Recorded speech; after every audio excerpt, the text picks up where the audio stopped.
Hello everyone, welcome back to my channel.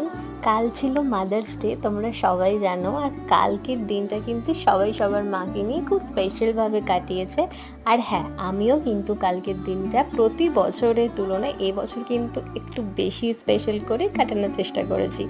আমি মায়ের জন্য এই সুন্দর কেকটা অর্ডার করেছিলাম। আর আমার তো সব কিছু প্রিপারেশন করতে করতে মোটামুটি 10টা বেজে গেছে। 10টা নাগাদ আমি কিন্তু কেক রেডি করে এনে পুরো সাজিয়ে একদম কাটতে বলেছিলাম মাকে। আর এখানে দেখো তোমরা আমার মায়ের সাথে একজনকে দেখতে পাচ্ছ, সেটা হচ্ছে আমার মাসিমণি।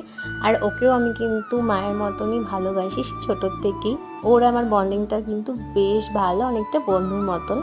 তো দুজনকেই তাই বললাম একসাথেই কেকটা আর কাল কিন্তু আমি বাড়ির সবার জন্য খাবার কিনে এনেছিলাম বাইরে থেকে। দিনটা তো এভাবেই কেটে গেল হাসি মজা আর কিছু স্পেশাল মুভমেন্ট দিয়ে। আমার তরফ থেকে সকল মায়েদের জন্য হ্যাপি মাদার্স ডে। দেখা হচ্ছে পরের একটা ব্লগে। Bye bye.